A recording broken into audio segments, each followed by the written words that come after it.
At a charity gala hosted by one of the largest corporations in the country, a temporary janitor noticed something strange inside the ear of Vanessa Whitmore's 25-year-old daughter. What 13 leading medical specialists had missed across 6 years, Logan Pierce recognized in under a minute. Nobody believed him. 60 seconds later, everything those two women thought they knew about the last 6 years began to collapse, and it never stopped collapsing. So who was this ordinary man in a gray uniform?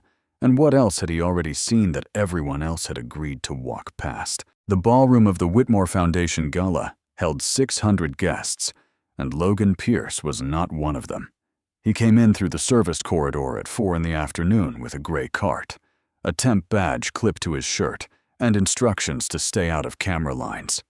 The company that hired him rotated men like him through 3 or 4 events a month, paid bi-weekly, and offered nothing else. He had signed on in February because the shifts were night work, and night work paid $1.80 more an hour. 9 years earlier, he had been a combat medic with a forward surgical team, the kind of man who learned ears the way a mechanic learns engines, thousands of them in tents and truck beds and rooms with no light. He had also spent 2 years learning what battlefield electronics could do to a human nervous system, because that had been part of the job too. None of it appeared on his temp application. The application had a box for previous employer and a box for availability, and that was the whole of what anyone wanted from him now. His wife Sarah had died 3 years ago at the end of a long slide that began with a car accident and ended somewhere in the wreckage of her nervous system. He had cared for her through all of it and learned what to do when a sound she could not process made her flinch and shut down. Their son Caleb was 22 and finishing a degree at a state university 200 miles north, and the tuition gap was $8,000 a year. Logan filled that gap with hours. That was the entire arithmetic of his life. Vanessa Whitmore arrived at 6:40, and the room changed temperature around her. She controlled a holdings company with interests in medical devices, logistics, and commercial real estate, and she chaired the charitable foundation that carried its name. She had built the last decade of it, while carrying something the business press occasionally referred to and never understood. 6 years ago, her daughter had gone deaf, and 13 specialists had confirmed it in the same words, in the same order, until the sentence stopped being an opinion and became a fact. Layla was 25. She came to the gala because her mother asked, and she came the way she did, everything quietly and slightly behind. She had been 19 when the world went out. She remembered music. She remembered her own voice, which she had stopped using at 21 because she could not check it against anything, and the not checking had become unbearable. She wrote on a tablet now, and the tablet had become a kind of wall she carried in front of her. Dr. Alistair Vaughn walked in beside them. He had managed the case since the second month, coordinated every referral, sat in on every examination, and framed every result before it reached Vanessa. He was silver-haired, gentle, unhurried, and he had a way of delivering difficult news that made the difficulty feel like his own. He had built a private auditory institute on the strength of cases like hers, and the Whitmore Foundation had funded a wing of it. Diane Fletcher came in last, half a step off Layla's shoulder. She had been hired 6 years ago as a live-in aide, when Vanessa was on a plane 4 days out of 7 and could not be there for the collapse. She had stayed. She knew the medication schedule, the sleep patterns, the appointment history, and she moved through the Whitmore house with the ease of furniture. Vanessa trusted her without ever having decided to. Logan saw none of that. He saw a room being emptied of trays, and a young woman sitting alone at table 22 against the north wall, where the caterers had already stripped the linen from the seats beside her. He had passed her twice. The second time, a waiter dropped a full rack of stemware 9 feet behind her, and the sound went through the room like a gunshot, and 600 people turned. She did not turn. That was the first thing. The second thing was that she flinched. Not a startle, a slow, delayed tightening across the jaw and the back of the neck. The kind of thing Logan had watched Sarah do 100 times in their kitchen, 3/4 of a second after a door closed too hard. Deaf people did not do that. People whose auditory system was being interfered with did. He kept moving with his cart, because a man in a gray shirt who stops and stares at a guest is a man who gets a phone call about him. But he had started counting. When the band cut for the first round of speeches and the room dropped 20 decibels, he watched her shoulders come down a full inch, and everything he thought he knew about her got worse. 9 minutes later, she stood and walked toward the corridor that led to the restrooms, and Logan happened to be wiping down the frame of the doorway she came through. She stopped because the corridor was narrow, and he was in it. She raised the tablet, an automatic gesture ready to type. The light from the sconce above her fell across the left side of her face at an angle no examination room ever provides. Behind the tragus, deep in the shadow of the canal, there was a seam, a hairline reflection where wet tissue does not reflect. Logan had cleaned more ears in tents than most physicians clean in a career, and the human ear canal does not have a straight edge anywhere in it. This one did 4 millimeters in, tucked behind a ridge of scar tissue that looked surgical and old. "Done. There's something in your ear," he said, and then registered the absurdity of having said it out loud and pointed at his own ear, then at hers, then held up his phone with the words typed out. She read it. She looked at him for a long moment, and what moved behind her face was not confusion. Then she typed fast with her thumbs. "I've had 6 years of doctors.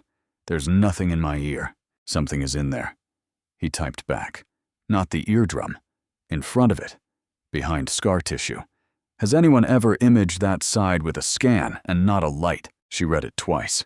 Her thumbs hovered over the screen without moving.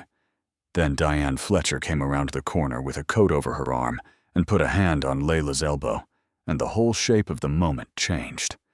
Fletcher looked at Logan's badge, then at his cart, then at the tablet, and steered Layla back toward the ballroom without a word to him. Layla looked over her shoulder once. Logan stood in the corridor with a rag in his hand and ran the arithmetic of his life again. $8,000 a year, a temp badge, a company with 400 other men on its list. The correct move was to finish the shift. He found Vanessa Whitmore at 8:50 in the alcove behind the stage, between a donor conversation and a photograph. Getting there cost him an argument with an event coordinator and a hard look from 2 members of her security detail.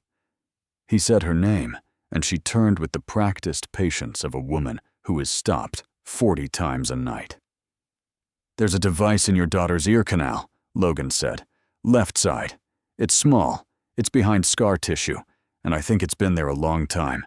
The patience did not survive that sentence. What replaced it was not anger yet.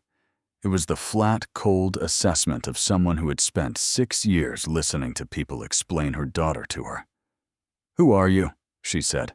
"Facilities." "Temp." He did not decorate it. "I was a combat medic for 8 years. I've looked into a lot of ears. 13 specialists have looked into that ear. Board certified. 2 of them at the best hospital in this state." Her voice stayed low, which was worse than volume. "Dr. Vaughn has managed the case personally since the beginning, and you looked into it for how long in a hallway? About 40 seconds. Gregory Hale arrived at her right shoulder before she could answer, because board members materialize when a woman like Vanessa Whitmore is being detained by a man in a gray shirt.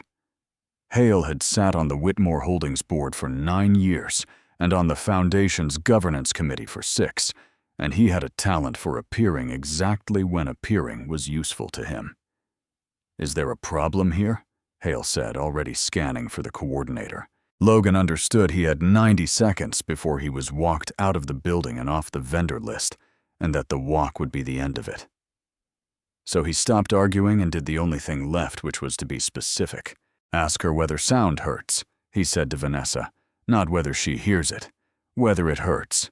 Ask if it's worse in enclosed rooms, worse when she's tired, worse on the left. Ask if it started 3 or 4 months after whatever surgery left that scar, and not the same week. Because a congenital defect doesn't wait for a scar, and it doesn't hurt. Vanessa's face did not change, but she did not tell Hale to remove him. Congenital sensorineural loss is symmetrical, painless, and stable, Logan said. She flinched at that glass rack tonight, 3/4 of a second late on the left side only. Deaf people don't flinch late. They don't flinch at all. Something in that ear is producing an interference pattern strong enough to reach the nerve, and her body is registering it as pressure instead of sound. I've seen it in a field environment. It looks exactly like this. Hale laughed once short.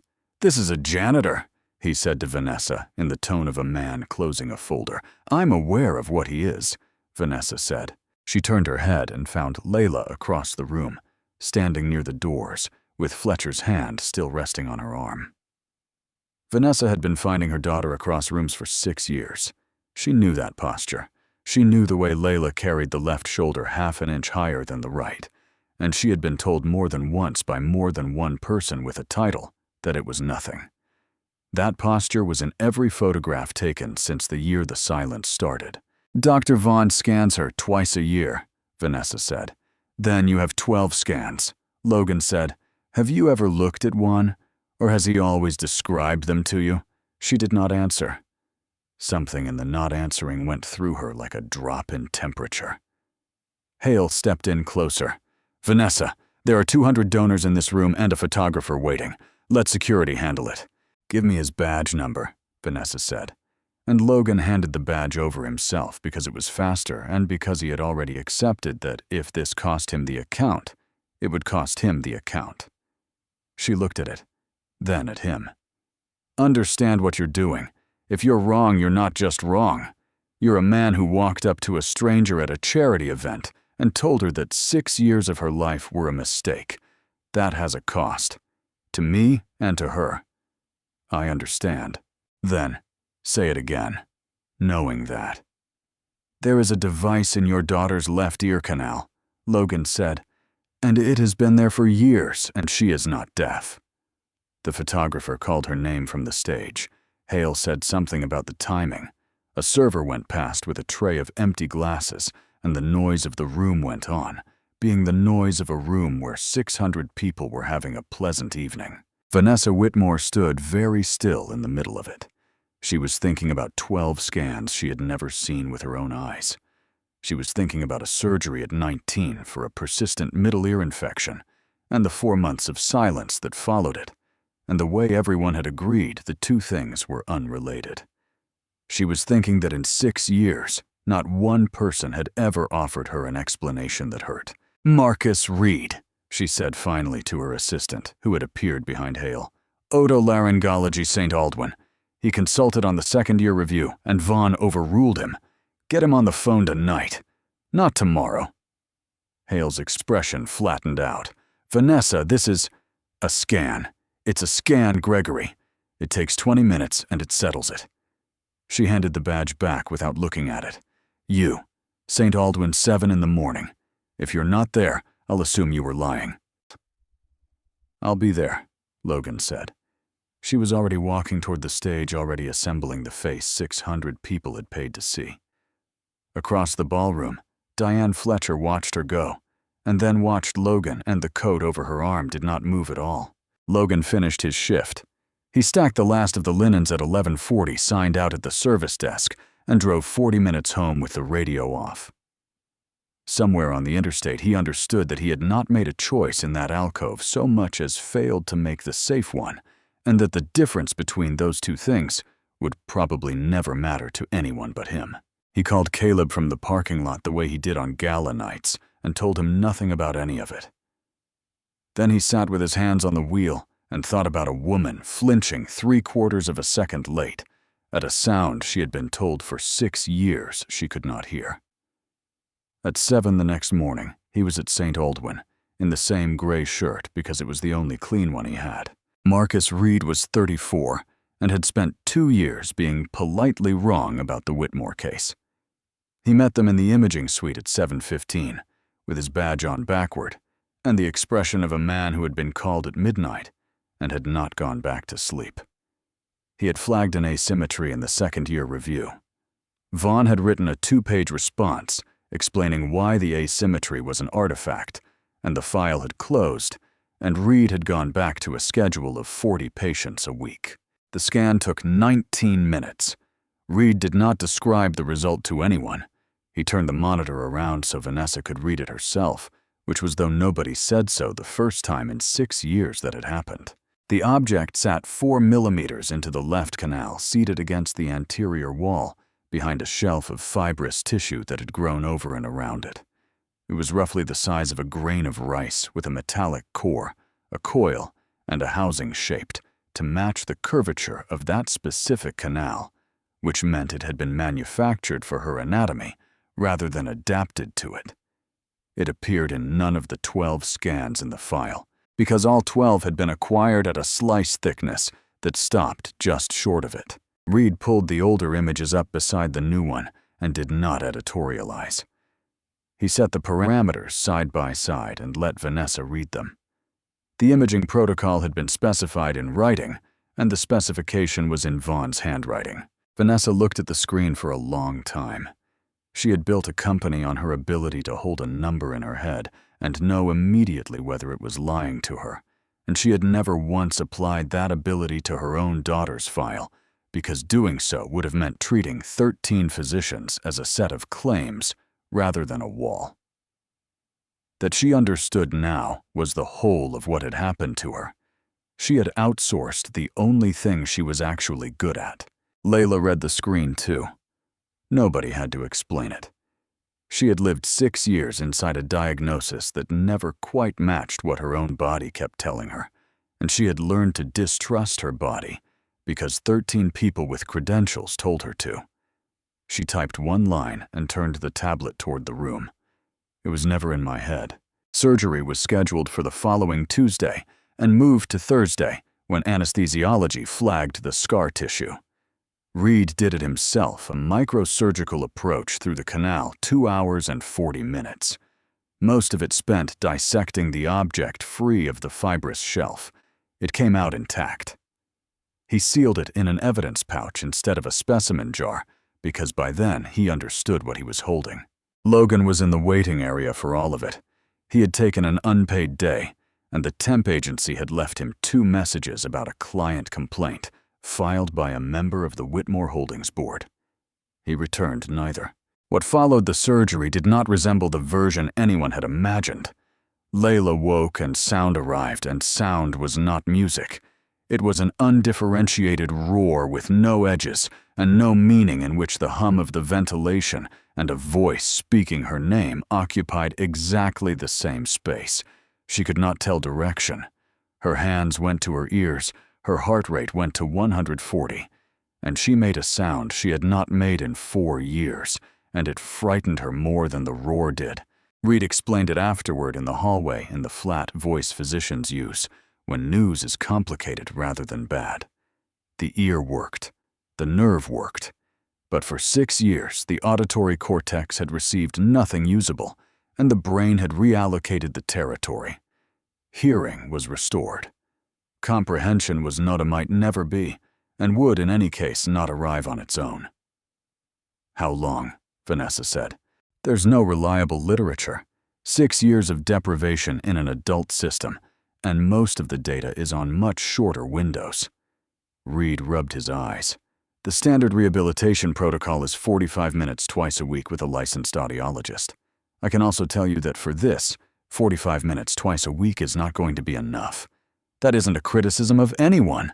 It's the number of hours in a schedule. Logan was standing 8 feet away with a vending machine coffee he had not opened. He knew precisely what Reed had just described, because he had lived inside it for 2 years in a house on the north side of town with a woman who could not process a door closing. He knew what the standard protocol looked like, and he knew what filled the space it left empty. He waited until Reed was gone before he said anything, and then he said it badly, because he had not planned it. She needs somebody in the room with her 6 hours a day, not 45 minutes. 6. He set their coffee down. And it can't be a rotating stranger, because the first 3 weeks are going to be mostly refusal, and you can't rebuild a discrimination task with someone she's still learning to tolerate. Vanessa turned and looked at him with an expression he could not read. Are you applying for something? No. I'm telling you what the shape of it is. Then tell me how you know the shape of it. So he told her in the hallway without ornament. The accident. The 2 years. The 11 months he had spent converting a kitchen with a radio in it into something that was not an assault, until Sarah could sit in that kitchen while the radio played. He told her the work was not medicine, but thousands of repetitions of a very small task performed by someone willing to be present for all of them, and that the reason it did not exist as a service was that no system on Earth was built to pay one person to sit in one room for 6 hours a day for a year. I'm not a clinician, and I'm not asking you to think I am, he said. Reed handles everything clinical and everything that gets signed. What I'm describing is the part that happens between his appointments, which is currently nothing. Vanessa had spent 6 years being managed by a man with a wall of credentials, and the managing had cost her daughter 6 years. She was aware of the symmetry of what she was about to do. She was aware that the safe response was to hire a rehabilitation firm, install a director over it, and never let an unlicensed man near her daughter again. What did the temp agency say to you? She said. That a board member filed a complaint. They've called twice. They'll stop calling. She took out her phone. Dr. Reed runs the clinical program. You run the daily protocol under him, classified as a rehabilitation aid, which is a real credential with a real license I will pay for you to obtain inside 90 days. The foundation funds the program, and when this goes wrong, and it will, because everything does, I need you to tell me it's going wrong instead of managing me. That's the entire condition. That's the only part I can promise, Logan said. She made the call standing in the corridor. It lasted 90 seconds. Whatever the temp agency had intended to do about the complaint, they did not do it.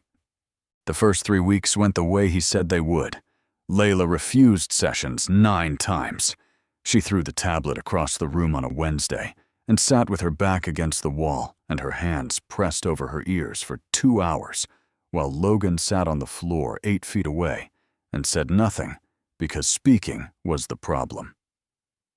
On the 4th day, she wrote stop and held it up without looking at him, and he stopped, and they lost the entire afternoon. And losing it turned out to be the only thing that made the next day possible. The protocol itself was almost insultingly small. One sound isolated at low volume, repeated until it stopped being pain and became information. A single tone, then 2 tones separated by a wide interval and the task of indicating which had played.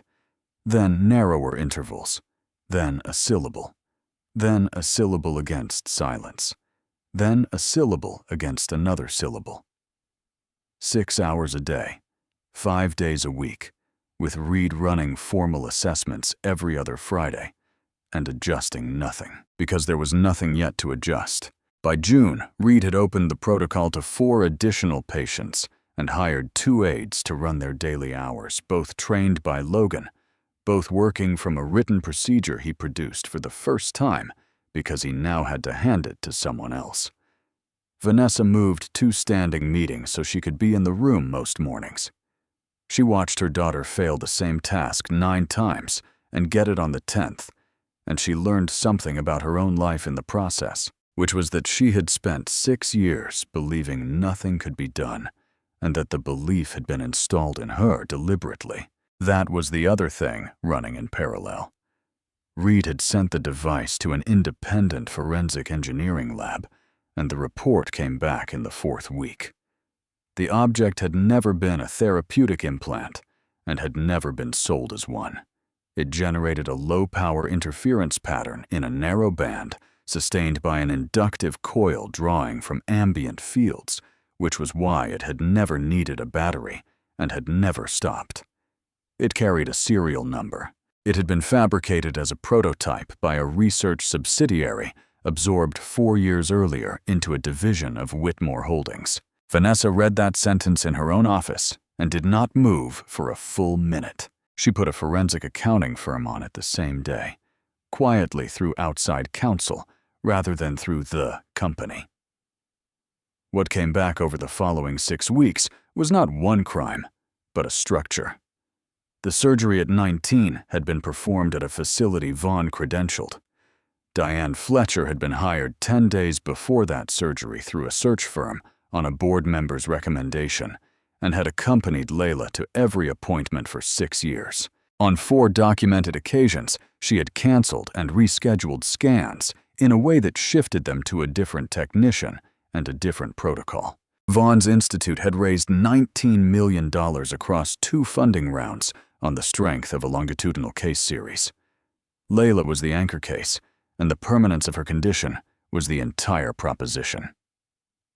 The foundation had funded a wing of the building where the file on her was kept. Underneath all of it sat Gregory Hale, who had recommended the search firm, who had sat on the board of the absorbed subsidiary, and who had spent 6 years operating inside a company whose chief executive was on a plane 4 days a week and lost the rest to a daughter no one could help.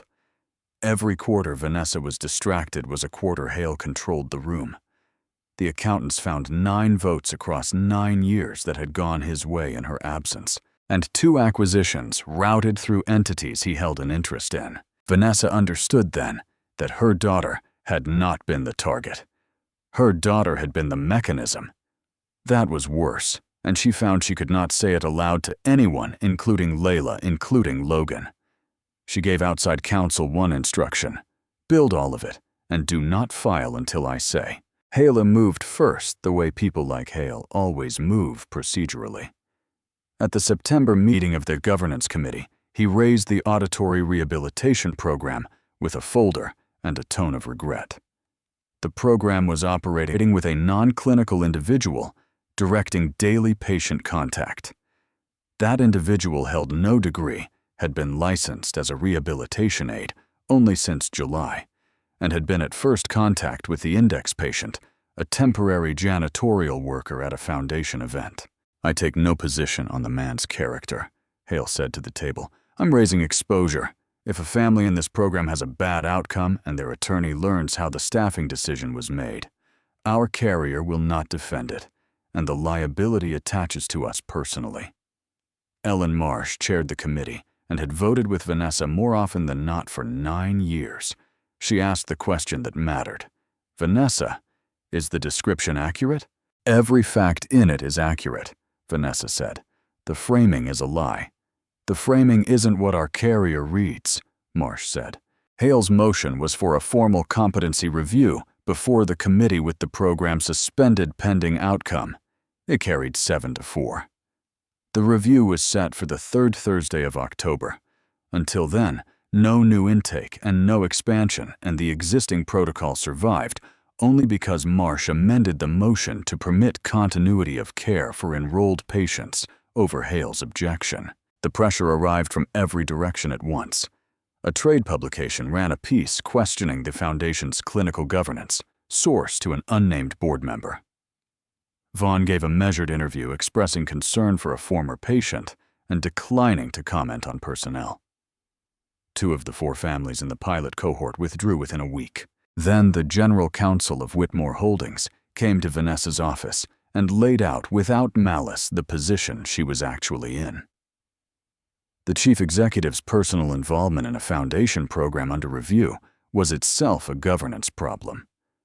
If she stood in that hearing and defended Logan Pierce as a matter of personal conviction, Hale would finally have what he had wanted for 9 years, which was a documented instance of her substituting personal judgment for board process. 2 of the 4 members currently voting with her had already signaled they would not follow her there.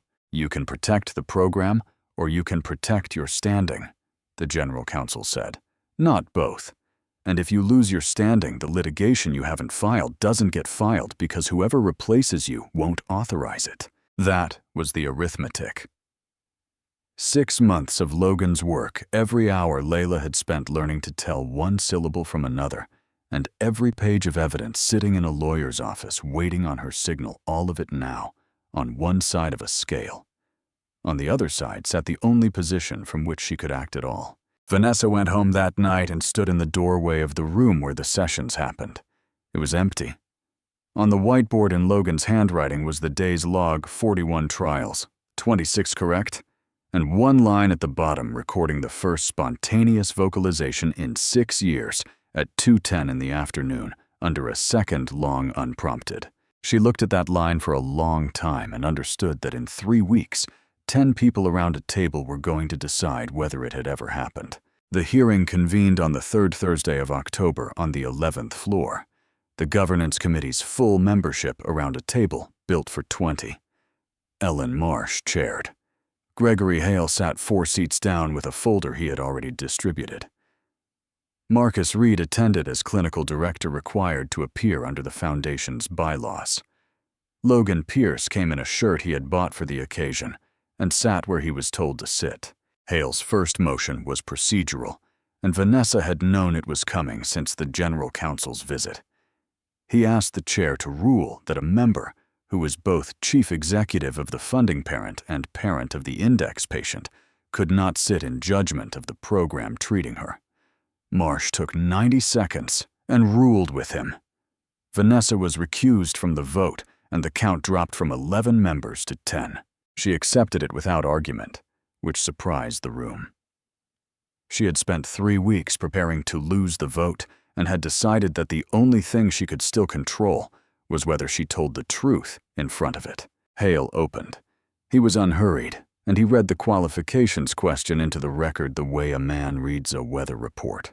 No degree. No clinical training. A rehabilitation aid license held since July. First contact with the index patient established while employed as temporary janitorial labor at a foundation event, without introduction, without authorization in a service corridor. I'd ask the committee to sit with that last detail, Hale said, not because I doubt his intentions, because I want us to imagine reading it aloud in a deposition. Marsh turned to Logan. Mr. Pierce, do you dispute any of the facts as stated? No. I was a temp. I was in the corridor. I don't have a degree. Logan set a binder on the table and left it closed. All of that is true. Then what would you like the committee to consider? He had thought about this for 3 weeks in the gaps between trials, and what he had arrived at was that he could not out-credential anyone in the room and should not try. Dr. Reed runs the clinical program. Every assessment, every protocol change, every signature is his. I do the hours between his appointments. He slid the binder toward Marsh. 6 months ago that space was empty, and it was empty for a reason that has nothing to do with anyone's competence.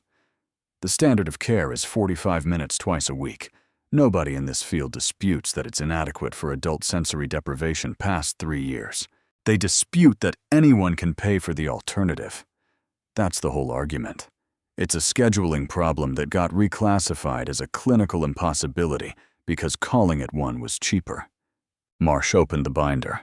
It held 128 working days of logs, every trial and every failure time-stamped in Logan's handwriting, and countersigned every other Friday by Reed. You'll find 9 days in the first month where she refused entirely, Logan said. I logged them as 0. I didn't clean it. Hale observed that records prepared by the individual under review were not independent evidence, which was fair, and Marcus Reed answered it. Reed had not spoken yet. He had spent 2 years being overruled on this case by a man with more letters after his name, and those 2 years had taught him something about what silence costs. He laid 4 assessment reports on the table, formal instruments administered and scored by protocol. At the time of surgical removal, word discrimination was 0%. That's the floor. That's chance. He set them out in sequence as he spoke. At 90 days, 22%. At 180 days, 61% on the same instrument. I want to be precise about that number, because it will be the only thing in this room that survives the meeting. There is no published series in adult auditory deprivation past 5 years, showing 61% at 6 months. There is no published series at all. This is the series. He added 2 more files. There are 2 other patients still enrolled. Both entered after her, both show measurable gains against their own baselines, and both are run daily by aides this man trained. It is a small cohort, and I would not publish it. But this committee has not been asked to publish it. It has been asked whether it works. Hale said outcomes did not answer the exposure question, and that a good result obtained through an unqualified channel was still an unqualified channel. That was when Vanessa spoke, and she had been silent for 40 minutes, which everyone had noticed. Her general counsel had prepared a statement for her 2 paragraphs neutral, deferring to the committee's process. It lay in front of her, and she did not look at it. "I've been recused from the vote, and I accept that," she said. "I'd like the minutes to show that what follows is offered as the parent of the patient, and that I understand it may cost me more than the vote would have." Marsh told her the record would reflect it. 6 years ago, my daughter went deaf, and 13 specialists confirmed it. I never verified a single one of those confirmations myself. I was given 12 scans across 6 years, and I read none of them. I was told what they contained by the physician managing the case, and I accepted it because he had the credentials, and I had a company to run, and it was easier to trust the wall than to look behind it. Nobody at the table moved. Thought there was a device in her ear canal for 6 years, manufactured to the curvature of her anatomy, generating an interference pattern continuously.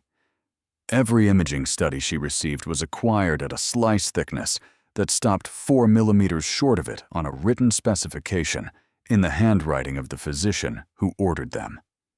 She let that sit. That is not an oversight.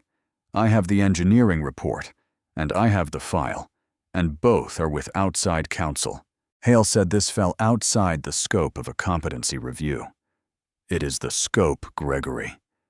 You asked this room to decide whether qualifications predict outcomes. 13 qualified people looked at my daughter for 6 years and produced nothing. A temporary janitor looked at her for 40 seconds and was right. Vanessa turned to Marsh. "I'm not arguing credentials don't matter. I'm telling this committee that in this case they were the instrument. The wall was the thing that hit it." Marsh called the roll.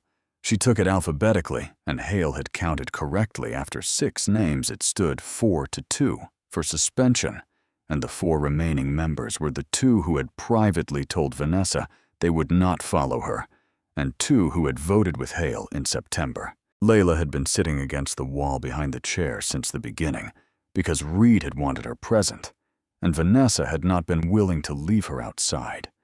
She had followed perhaps half of it. 61% discrimination meant that a room of adults talking over one another was still largely a wash, and she had spent the hour doing what she now did, constantly picking recognizable shapes out of noise and building meaning from the pieces. She had been working on one word for 9 weeks. 2 syllables, both voiced, both beginning at the nose, neither of which she could join without hearing herself do it and losing the thread. Logan had logged 72 attempts. The whiteboard entry Vanessa had stood in a doorway and read 3 weeks earlier had been a fragment of it under a second long, and it had not repeated since. Marsh read the 7th name. Layla stood up. She was not holding the tablet. "Mama," she said. It came out flat and slightly too loud and completely unmistakable, and it landed in a room that had spent the last hour arguing about whether the process that produced it had been properly documented. Vanessa Whitmore, who had not cried in front of a board in 9 years, put a hand over her mouth and did not manage to say anything at all. Marsh sat back in her chair. Hale looked down at his folder. Marsh finished the roll. The last 4 members voted against suspension, and the motion failed 6-4. Then Marsh entered 2 further items into the minutes. The first was that the committee would open a separate matter regarding the conduct of the physician who had managed the patient's case and would request outside counsel's file. The second was a formal censure of Vanessa Whitmore for a governance failure in the establishment of the program, with a recommendation that she vacate the chair of the foundation. Vanessa vacated it in November. She kept the chief executive's office at Whitmore Holdings by a margin of 2 votes she had not expected to survive, and the censure stayed in the record permanently, and Hale had finally gotten the documented instance he had spent 9 years waiting for. It simply arrived too late to be worth anything to him. The filings went out the following Monday. Vaughn's license was suspended pending proceedings in January. The handwritten imaging specifications made the concealment deliberate rather than negligent, and once the state medical board held that document, the professional consequences moved faster than the civil ones. His institute's remaining investors filed separately. Diane Fletcher under proffer gave investigators a name for the recommendation that hired her, the reason behind each rescheduled scan, and a payment structure that had run through a consulting entity for 6 years. Vanessa did not attend the plea. Haley resigned in December in a letter citing the demands of his other commitments. The letter prevented nothing. The shareholder suit against him was still in discovery a year later, and the count the accountants could never fully quantify was the one Vanessa understood best. A chief executive distracted by a permanently disabled daughter was a chief executive who missed meetings, and that had been the point from the beginning. The program itself was recognized as a standing initiative in November, which was procedurally an anticlimax and mattered enormously. Reed was named clinical director. Logan Pierce was named program director for rehabilitation, a title that had to be written into the foundation's classification schedule because it had not existed there before. Vanessa funded the first full year out of personal assets because the censure had cost her the authority to direct foundation money, and she had decided in advance that she would pay for it herself if it came to that. Logan kept doing the same work, which was the part that surprised people. Funding changed the number of people who could be in rooms, and by the following summer, there were 9 of them working from the procedure he had written down. The intake list ran to 240. None of it was elegant.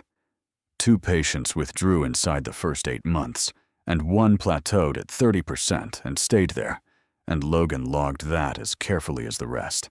Reed published the failures alongside the gains in the first paper, because the 2 of them had agreed early that the moment they started cleaning the data, they would have become the thing they replaced. Layla's progress was measured in a currency nobody outside that room could have valued, 78% word discrimination at 1 year. Her own voice came back in pieces across 18 months, and the pieces were uneven and stayed uneven. By spring, she could hold a conversation in a quiet room. She could not hold one in a restaurant, and might never. She enrolled in 2 university courses with a transcription service for both, and she stopped carrying the tablet as a wall and started carrying it as a tool, which was a different object entirely.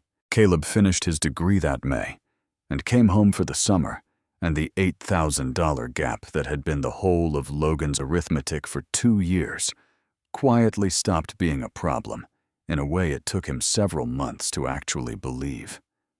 Sarah had been dead almost 5 years by then, and Logan thought about her differently now. 11 months of a kitchen with a radio in it had produced nothing anyone would have called a result. It had turned out to be the only training that mattered. He had spent 3 years believing those 2 years were something that happened to him. They were the thing that made him useful. The program's permanent floor opened the following October in the wing of Vaughn's former institute that the foundation had funded and then reclaimed in the settlement. Marsh gave short remarks. Reed said less. There were 60 patients enrolled and a waiting list. Layla spoke for 90 seconds without a tablet and without notes to a room of about 100 people. She got 2 words wrong and did not correct herself, and nobody who was there remembered which 2. Afterward, Vanessa stood at the back with a paper cup of coffee, watching a man in a plain shirt explain a whiteboard log to 2 new hires, and thought about a service corridor and a badge and 40 seconds. 13 people with credentials had looked at her daughter for 6 years. A man nobody in that ballroom had bothered to look at twice had seen it immediately, because seeing was the only thing he had ever been trained to do, and nobody had ever managed to take it from him. That was the whole of what she had learned, and it had cost 6 years to learn it. A person does not need power or a title to change a life. Sometimes they only need to notice the one thing everyone else has agreed to walk past.